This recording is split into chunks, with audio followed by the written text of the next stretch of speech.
Hello, this is Mark and welcome to I'm Organic Gardening located in Zone 6B in the state of New Jersey, and welcome to part 2 of Winter Rye. Now behind me is still green Winter Rye, but last week I cut it down and I want to update this video in part 2, how to do more cutting of it, and also we're going to dig in the soil and show how well it built soil for us or grows soil for us. So stay tuned. So it's been about 4 or 5 days since my last video, part 1 on the Winter Rye. And you can see here how beautiful that even with all the rain we had in the last 4 days, and it's been raining and storms ever since, and thank you for all your concerns, but made it through the storms.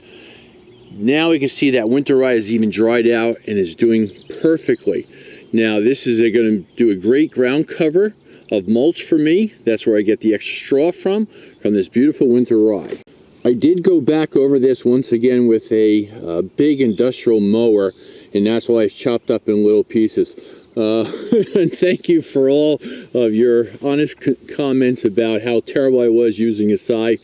I am. I only use it about 3 times a year. I'm not an expert, not even close to it, and I will even say I'm probably the worst person on YouTube using a scythe. But going back over this again with an industrial mower, because it was raining out, to chop it up, to let it dry in a matter of time. And now I will use a something called a hedge trimmer and start cutting things down. So here's my other little invention. I just take a cordless hedge trimmer with a battery and I tie wrap it to a rake here and just slide it along the ground, and I'll cut the Winter Rye down.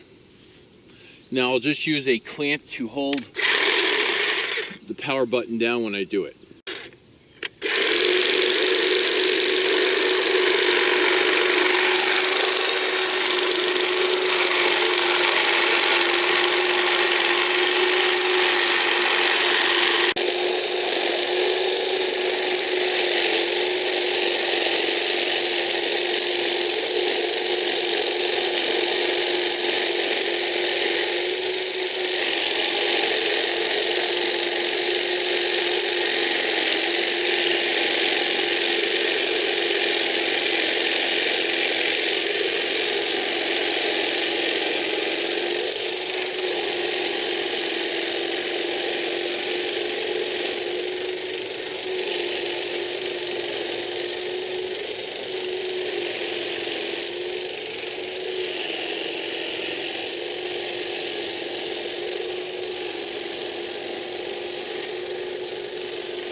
You can see how beautifully that does. It does take a while to do, but not a problem, and you can recharge your battery anytime you want to. Now, also, there was a question in part 1, how close to the ground do I cut it? In this particular area, I'm going to be planting up some tomatoes and peppers in here. So the transplants are going to be, let's say, 5 inches tall. So I'm going to cut the Winter Rye within 3 inches of the ground. I do want to leave some spikes sticking up, for the simple reason is that the Winter Rye will fill in those gaps and those spikes will hold it from blowing away. We have lots of winds on this farm, and with all the storms we've been having, I don't want this to move around too much. As I promised before, let's go cut into that soil and find out how those roots did tilling the soil for us and see how those beautiful aggregates are formed.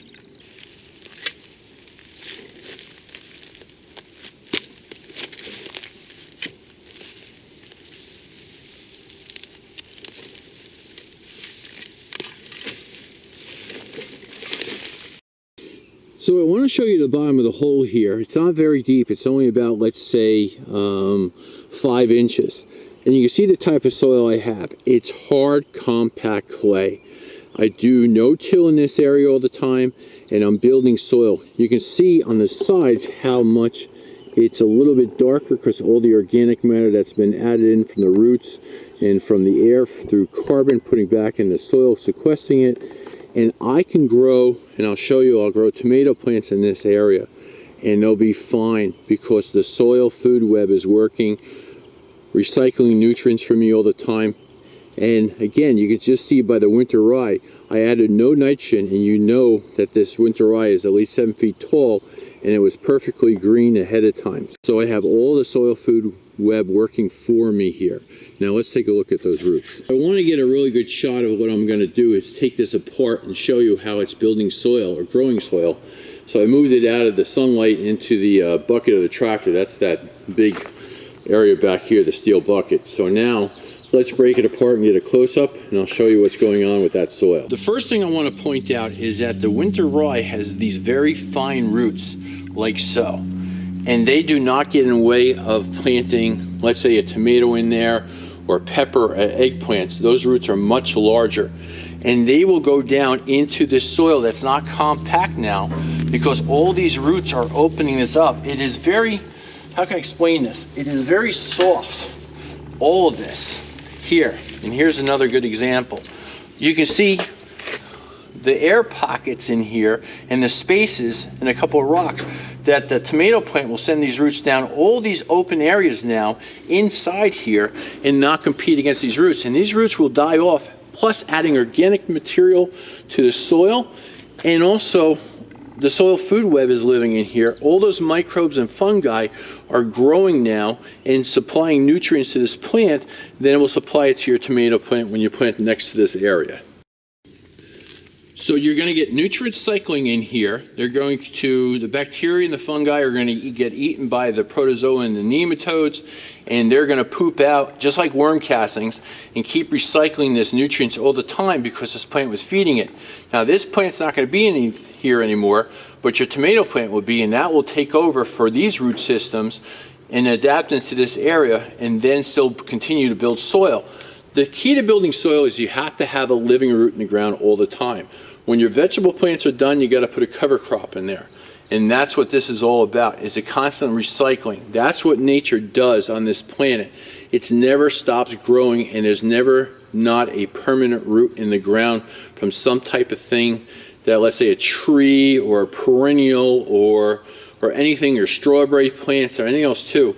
They're going to do a fantastic job and create all these air pockets, and now, you know, when that summer months come for that tomato plant, it's going to have plenty of water in there also. And you might have to add more water in the future because, you know, a month without water, you're going to have to do something. But at least there's air pockets in here. This whole thing is now a open sponge. So roots can go through it quickly and easily, and also has air in there that you need, and it also has water in there holding in the pockets. And what holds all this open for you is that beautiful mycorrhizal fungi that's in there. That will die off, but remember that other keyword is called glomalin, and that's going to keep it open. It's, you know, again, it's a glue, and it keeps all these pockets open until the next new roots come in, and they can form more aggregates in the future, creating a better soil for you. And the bonus of all this material that grew above ground is going to fall down, and that's our mulch to keep our soil nice and cool and to keep it moist so everything down below can flourish. We need always water, and we always need a constant soil temperature below 80 degrees. We don't want that soil to get above 80 degrees when we have plants inside it. Now, this mulch that's going to be coming down is also going to feed this things on top of the soil, the saprotrophic fungi. And that, when they do this, they're going to eat that, and then when that dissolves a little bit better, and after they eat it, that will feed more nutrients to the plant longer on when it's working. And here we have my tomato plants that I started just 2 weeks ago, and I grew them on a heating mat at 85 degrees, and they're doing very well. They look pale because of the camera and the light, the fluorescent light that I have on top of it. Now, they're going to go outside after I harden them off over time, and we're going to plant them up in that Winter Rye. And I hope you stay tuned, and thanks for watching. Give it a thumbs up, and I'll talk to you again shortly. Thanks.